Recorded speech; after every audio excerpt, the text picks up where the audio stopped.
Hey everybody, Eric here. And today I want to go beyond desktop so that I can share with you some tips for both working with and creating your own scrapbooks for layout.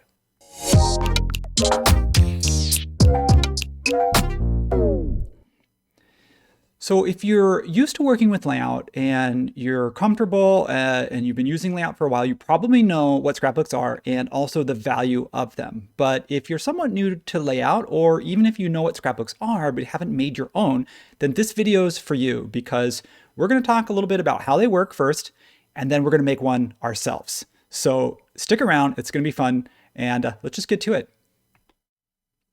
I've actually got my layout file here already. You can see I've got sort of an elevation of an office interiors that I want to populate.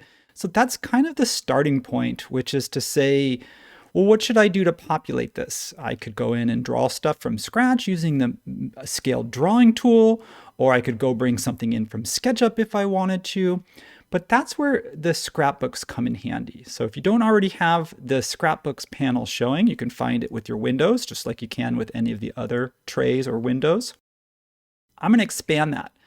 So if you haven't done this already, go through the scrapbooks that are there now. In fact, let me just make this a little bit bigger for you, since this is the kind of point of this video.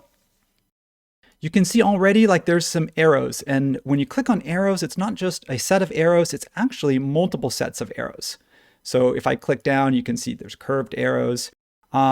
Just to give you an example, again, if you're brand new, if you just click on one of these arrows, you don't even have to hold. I just click and release. I can then point to something and say, hey, maybe I want to put a little call out. I just place that there and I place that. That's kind of a weird arrow. I don't think that would work, but you kind of get the idea. Maybe if I was doing this a little bit more intelligently, I would come in and grab something that's maybe pointing at it with some white space so that I can put a call out in there. So you get the idea. I just want to go through a few more just to show you how helpful these are. There are cars. So these are just kind of scaled drawings. You'll notice that they have scales on them, which is pretty cool. So now this is not where I'd want to put a car because we're in an interior. So maybe I'll leave those alone for now and switch over to people. So I have to first check and make sure I remind myself that my drawing here in layout is 1/2 inch equals 1 foot. So you'll see that the stuff that is in, or the items, the entourage, the graphics, some of them are scale specific. So in this case, what I would want to find is 1/2 inch equals 1 foot, which is, say, these people. And I just pick whoever I want. I just take whoever this person is here. They're holding a drink. That works for, maybe a kitchen. So I'm going to put them right over here holding a drink. And that's it. You can see it stays active. So if I wanted to place this person more than once, probably wouldn't want to do that. I don't want to repeat them. Instead, I'd rather go and grab Sandra over here and place her. Maybe she's delivering pizzas or something. I don't know. So you get the idea. Beyond people, there are lots of great things for setting up your title blocks. For example, if I go to title block simple, there are some site graphics. So if I wanted to put a description of this elevation, I can drag and drop that and just edit that. All kinds of things, maybe a rev cloud. I want to call attention to, we had a change from the drawing that was issued before. So we want to make sure that maybe we're referencing a detailed sheet or something like that. Again, I'm just deleting these because I don't really actually want to do this. What you're going to see here is that when you click on title block simple, you're getting multiple pages. So just keep in mind that you're getting these drafting symbols, 1, 2, 3, and auto text. So things that have auto text enabled, like that page that I was just on.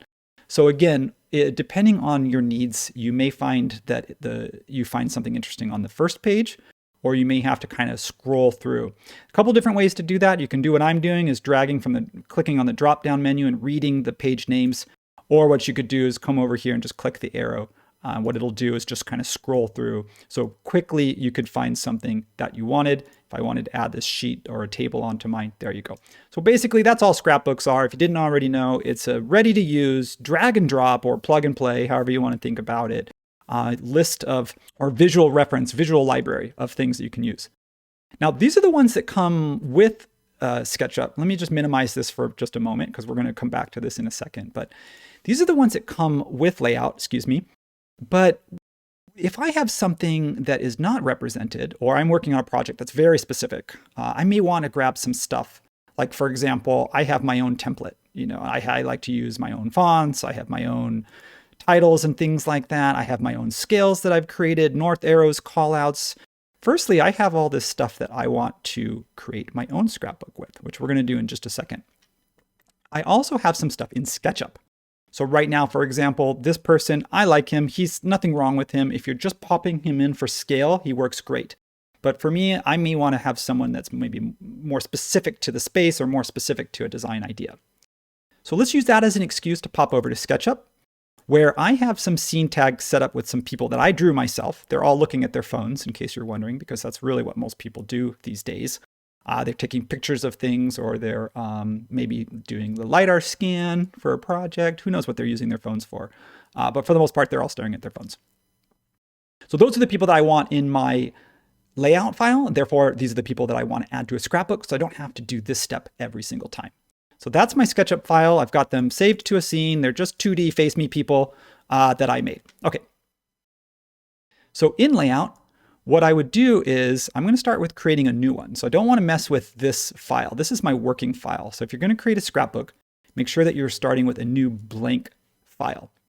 The size does not matter necessarily, but just keep in mind that it does, that whatever size your page is, it may affect the scale that you're showing. So if you're only showing one person at a tiny scale, you may not want to put it on a big giant sheet of paper, or it's going to look teeny tiny. So just kind of keep in mind that page size is somewhat relevant here. I'm going to grab a letter landscape. I think letter is probably a good size to work with for this purpose. And then I'm going to find on my desktop where I saved my SketchUp file. Here it is. So I just drag and drop that in. Now, in order to make these people that I just showed you in SketchUp work really well as a scrapbook, I first want to switch over here, come over here to my SketchUp model, and I want to make them vector. So vector does two things. It knocks out the background, and it makes it so that I actually have vector edges. And vector edges, instead of raster edges, work really well for making a scaled drawing. Now I can't make a scaled drawing out of this until I explode it. So I'm going to do that in just a second. But before I do that, I think I'm going to take the time to just come over to this one sheet. I want to copy this so that I can get all of my people. Again, if you only have one, that's easy. But for me, I have 4 people. So I want to copy this first, but I want to set it to a scale so that when I copy it, I only have to set the scale once. Because remember, I just said that Scrapbooks will remember your scale. I'm going to go with 1 inch equals 1 foot. And I know that that's different from the scale of my model or my layout that I was just working on, but that's okay. So I'm going to use the move with the modifier tool to kind of make a copy and make another copy and make another copy, because I'm pretty sure I think I have 5 people, but 4 is enough because that fits nicely on this page. So let's go with that. Let's say we've got these 4 people. I'm going to switch him to scene 4. I'm going to switch him to scene 3. I'm going to switch him to scene 2. And then again, depending on whether I want this guy or if I want this last guy, doesn't really matter. Again, if I wanted to squeeze them all in, I probably could. So now that I have my people to scale vector, I can just come over here and select all of them and explode. So I need to find the explode. Now just keep in mind that once you explode, it's no longer live linked to your SketchUp model. So exploding it in layout basically turns it into a, like I said, scaled drawing. Remember just a second ago, that was blurred out. But now that I've exploded it, they are basically, it's editable in layout. So if I went in here and clicked this guy and I wanted to move something or edit something, I can actually do that now. It's no longer linked to SketchUp. The cool thing about that is because it's a scaled drawing, I can change the scale to anything I want, which we're going to do in just a second. So let's open up, we've got a page here. Now, layout will, when you save a scrapbook in layout, it remembers your page names. That's like when I just showed here a second ago. When we flip through these, this is the sheet index page. That's the page title. Drafting symbols, that's the page title. So each one of these are actually multi-page, they're multi-page layout files. So all I have to do is come over here in page 1. I'm just going to call this phone Peeps, short for people. And I'm going to call this, and I'm going to say 1 inch equals 1 foot. And I want to duplicate that page, and I'm going to copy this text and paste it. So it's the same title, but in this case, what I'm going to do is call this 1/2 inch equals 1 foot. And the reason why is I'm going to put them at multiple scales. So now I want to find 1/2 inch equals 1 foot. So you can see what I mean when you have a large page and you have a small scale, you're going to have a lot of white space. So you may want to just kind of pre-plan this out before you kind of commit to making a scrapbook. But that's okay. So now I've got two different pages. I've got them at 1 inch equals 1 foot and 1/2 inch equals 1 foot. So here's the fun part. Now, basically, I can just save this. I can go ahead and say save this, not as a template, as a scrapbook. Save as scrapbook. It's going to ask for a name. I'm going to call this phone Peeps and save that. And there it is. So when I pop back over here, I can close out of this. I don't need that. It's saved it now. So as much as I liked him, I'm going to go ahead and delete him, this whoever that is, and come back to my scrapbook. And this time, at the very bottom, there should be a brand new one called Phone Peeps, the same one that I just saved. So anytime you create custom ones, you'll see they show up. So if I click on Phone Peeps, it gives you the name of the page, which is 1 inch equals 1 foot. And if I go to the next page, 1/2 inch equals 1 foot.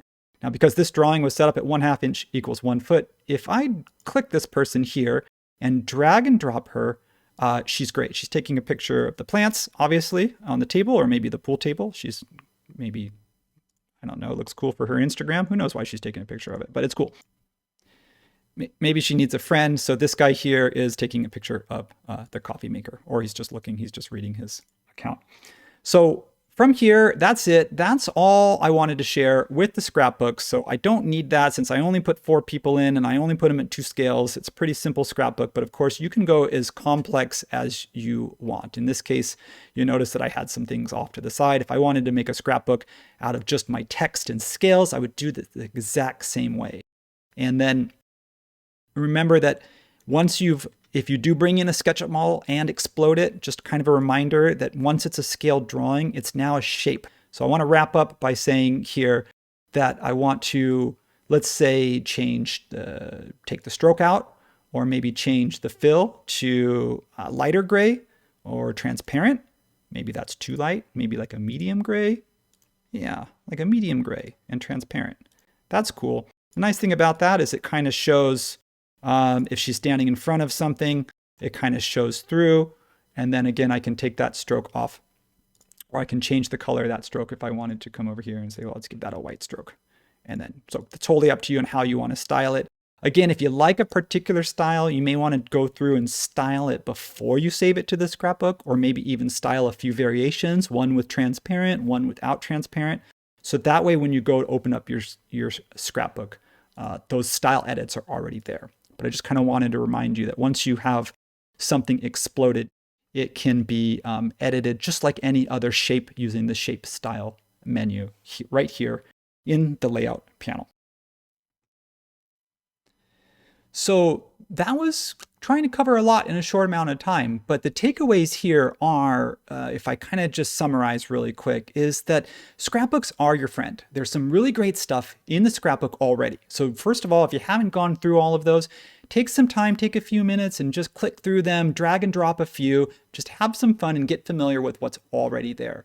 And then the second thing is don't forget that anything you use over and over again, particular to your documentation process, whether that's titles, auto text, legend symbols, callouts, or in my case, people or shapes, entourage that I might bring in from SketchUp.